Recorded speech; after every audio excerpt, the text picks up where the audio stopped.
Hey everyone, welcome back to my channel, and if you are new here, welcome! Today I'm doing a video that a lot of you guys have been asking me to do over on Instagram for a while now.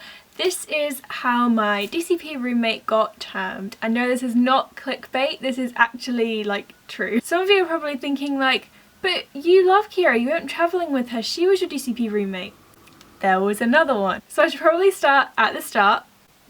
That would make sense. So basically I did a Disney International College program in the summer of 2018. This is basically the same as the DCP, but you are from a country that is not America. So your program is typically shorter, so mine was around 2.5 months. So about 2 weeks before you check into your housing, because Disney provides you with housing, you do housing preferences and you can say like which complex of the 4 you want to stay in most, which type of room you want, and sometimes, in theory, you can link up with roommates. So me and Kira decided that we wanted to room together, but then the email came through and said that we could not link with anyone on our program, which was not great. But me and Kira emailed housing and just said she'd never lived away from home before. If possible, we would like to be placed together. They replied and said there was no guarantee, but they would take it into consideration. So then we had our housing check-in day back in June, and Kira's check-in time was about 20-30 minutes before mine was. So she goes to housing, gets her apartment number. We know we're in the same complex, but not like the apartment.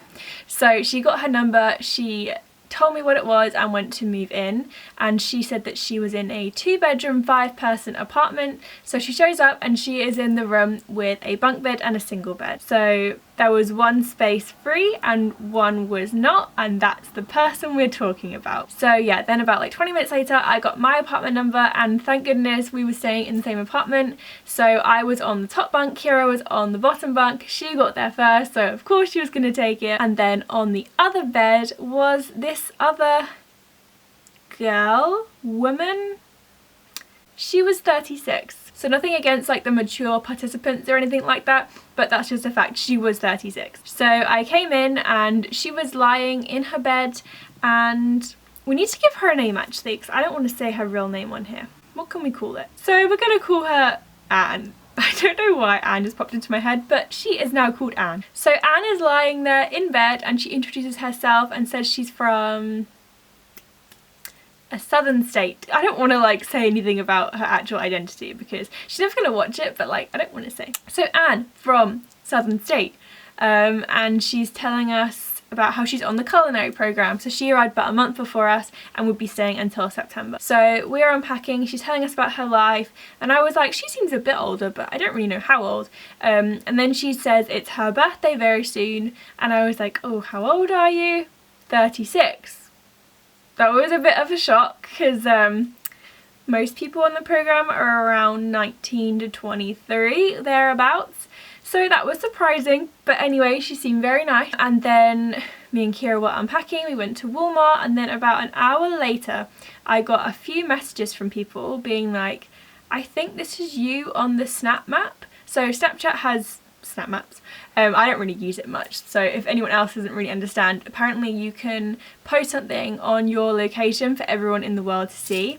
And some of my friends from back home were checking them because they were like having FOMO or not moving into a complex, and they saw someone who looked very much like me. Anne had been Snapchatting me and Kira unpacking, and she put on the Snap, new roommates from London, can't understand a word they're saying. Firstly, I'm not from London, I'm from Essex. I told her I live near London, and Kira very much does not live in London. She is from way up north, so that was completely wrong, but anyway. So we kind of tried to just laugh it off. We were like, oh, you know, whatever, she seems nice. She didn't really think we would see it, but like a bunch of people in our massive group chat saw it as well, and they were like, that's not okay. But I didn't want to cause any drama, so we just let it say goodbye. So yeah, that was how we first came to know Anne. The other weird thing was that when we moved in, she had the single bed and then she had some storage space underneath her bed. And she had filled that, and then she had a little bit of some stuff on the chest of drawers to the side, and then apart from like some shampoo and conditioner in the shower, she had nothing in the whole apartment, which was very weird. So we were unpacking everything and I definitely spread out. I kept being like, well, I have the top bunk, so I'm allowed to spread out.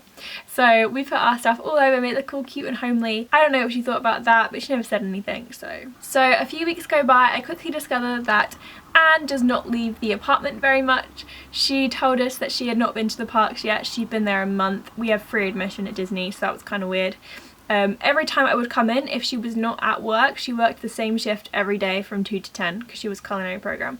If she was not at work, she would be in bed and watching TV.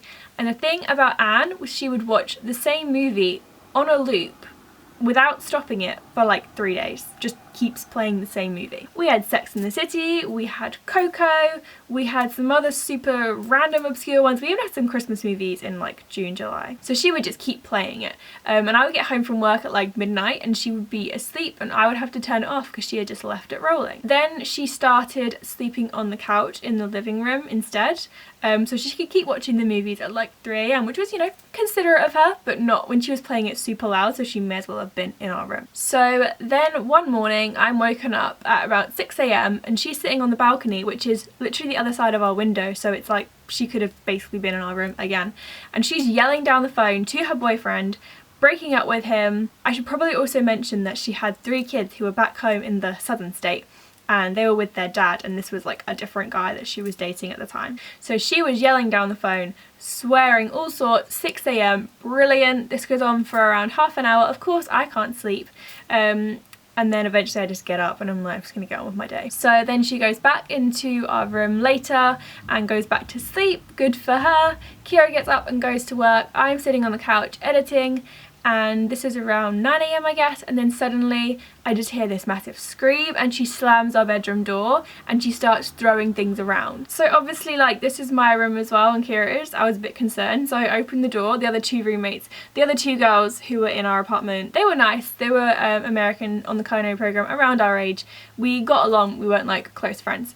So they come out as well and they were like, is everything okay? And she was just like, no, and then slams the door in our faces. This is my room as well, by the way, like, come on. But she was like, she was quite big, so I'm not gonna argue with her. I'm just gonna let her do her thing. So I just sat out there kind of being like, what the heck is going on? And then about an hour later she comes out and she's like, oh, I'm sorry for, you know, being super angry, but I have some things to say. By this point it was just me in the apartment. The other 2 girls had gone to work. And she just starts rattling off complaints at me like, the bathroom door needs to be closed at all times. I hate the sound of running water. She's like, oh, the dishes need to be done. I hate how they pile up. None of them were even mine, so she was just yelling at me.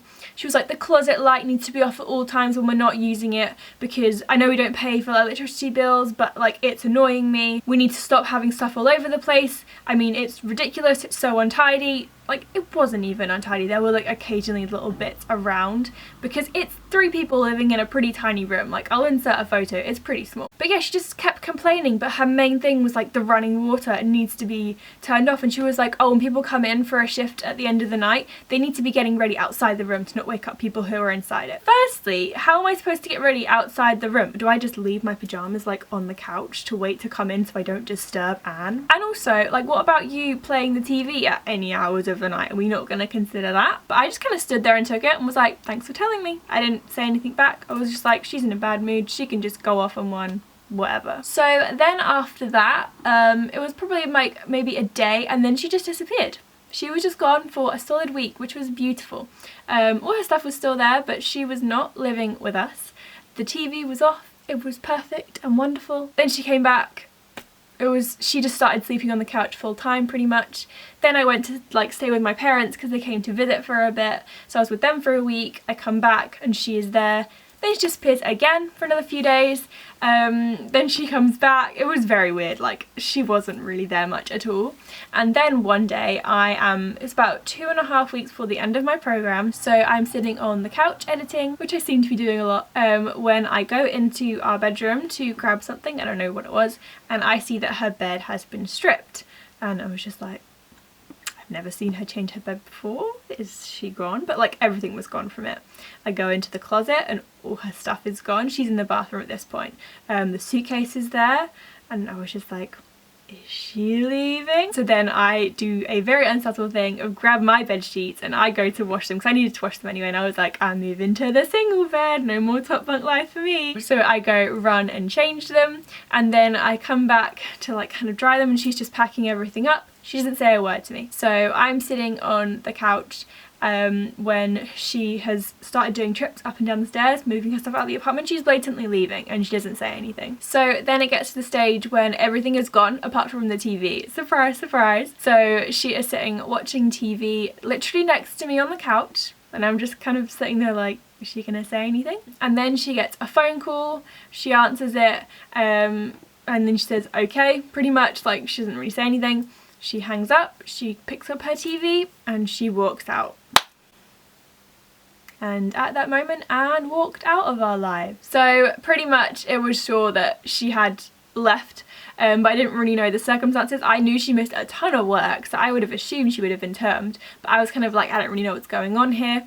I waited around half an hour and then I made my new bed, the single bed. I've been messaging Kira this whole time being like, she's leaving, she's leaving. And Kira was like, are you sure? Because she was at work at this time. I must also say, when I was moving my stuff into the new bed, checking the drawers underneath, there was some suspicious stuff that we got rid of very quickly. So yeah, I moved all my stuff and she didn't come back. So then I spoke to my other roommate, one of the Americans, spoke to her and was like, do you know what's happened? And she was like, well, because her boyfriend used to stay around, and she was like, well, he was talking to her a couple nights ago and basically she was termed, and the reason was a work altercation. So she was on the culinary program and it was with another cast member, and from what he gathered from the conversation, it was a knife related incident, which is awesome, you know, living with someone who was doing that. And basically she was escorted from Patterson, which is our apartment complex, by security. That was the phone call that she got, and basically